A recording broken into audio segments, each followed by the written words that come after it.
Good morning, class 11th student. Today we will discuss about chapter number 3, which is the lecture number 1, and the chapter number 3 is the motion in a straight line. Motion in a straight line. This is our topic. So first,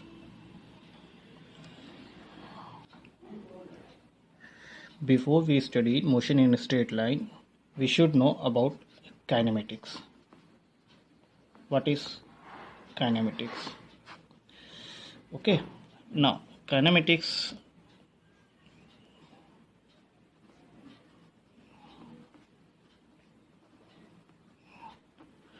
to words को combine करके बनाया गया है.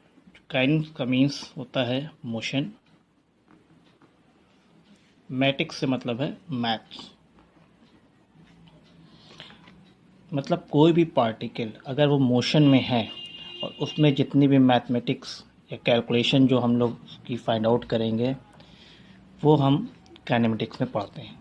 जैसे motion, कोई particle motion कर रहा है, उसकी हमें स्पीड निकालना है, वेलोसिटी निकालना है, डिस्टेंस निकालना है, डिस्प्लेसमेंट निकालना है या एक्सेलरेशन निकालना है. ये सारी चीज़ें जो भी कैलकुलेट करना है ये सब हम लोग काइनेमेटिक्स में पढ़ते हैं. ठीक है.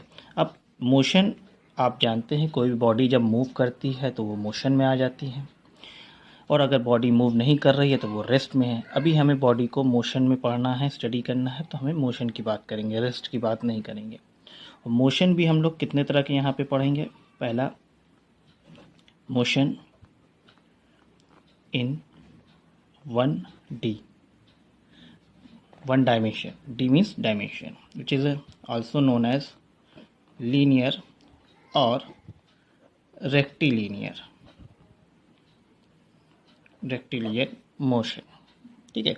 जैसे लीनियर रेक्टिलिनियर मोशन मीन्स कोई मोशन, कोई ऑब्जेक्ट है जो मोशन कर रहा है एक ही डायरेक्शन में, सिंगल डायरेक्शन में, स्ट्रेट लाइन डायरेक्शन में हो.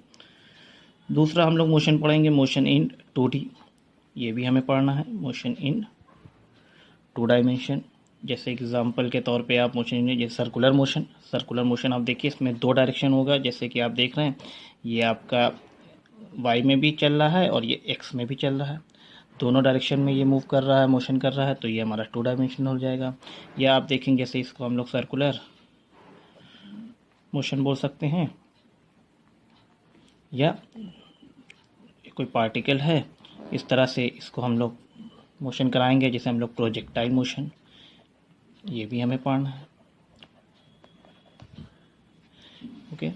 अब मोशन में कुछ वेरिएबल्स होते हैं जो हमें पढ़ने होते हैं. कोई भी पार्टिकल जब मोशन करता है तो उनके कुछ वेरिएबल्स होते हैं. जो वेरिएबल्स क्या होते हैं वो हमें देखने हैं.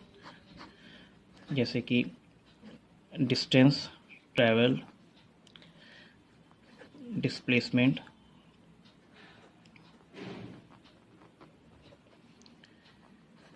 स्पीड,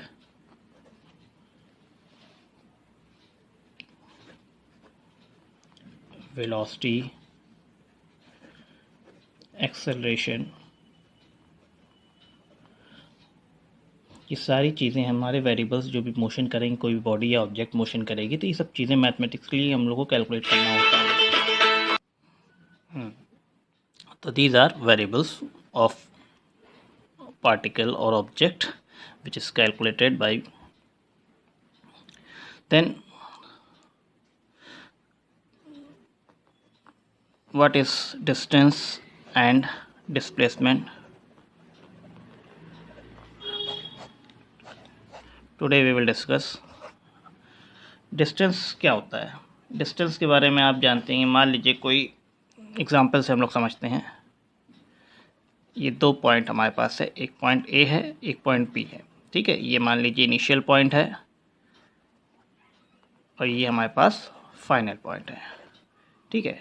किसी ऑब्जेक्ट को या पार्टिकल को ए से बी तक जाना है तो यार तो इस तरह से जाएगा. एक तो ये रास्ता हो गया, एक पाथ ये हमारे पास है, एक पाथ ये है हमारे पास, एक पाथ कुछ ये है इस तरह से. अगर देखा जाए ये फर्स्ट पाथ हो गया, ये सेकेंड पाथ हो गया, ये थर्ड पाथ हो गया, ये 3 पाथ हमारे पास हैं। ठीक है, तो ये तीनों ही पाथ हमारे जो दिख रहे हैं ये तीनों ही डिस्टेंस हैं, लेकिन इसमें सबसे शॉर्टेस्ट डिस्टेंस कौन सी है? सेकेंड पाथ की। तो सेकेंड जो पाथ है हमारा, ये हमारा होगा डिस्प्लेसमेंट, बाकी तीनों ही हमारे डिस्टेंस होंगे। ठीक है ना। तो शॉर्टेस्ट पाथ डिस्प्लेसमेंट को अगर आप डिफाइन करना हो तो आप क्या लिख सकते हैं? The shortest path from initial point two final point is called displacement, shortest path. ठीक है, तो shortest path from initial point two final point is called displacement. और डिस्टेंस की बात की जाए तो डिस्टेंस आप क्या कह सकते हैं? The total path covered by an object in a given time interval is known as distance path. ठीक है, और इन दोनों की यूनिट क्या होती है? मीटर। SI यूनिट डिस्टेंस हो या डिस्प्लेसमेंट की। और भी बहुत सारे डिफरेंस है जो हम लोग कल देखेंगे डिस्टेंस और डिस्प्लेसमेंट के बारे में। Thank you.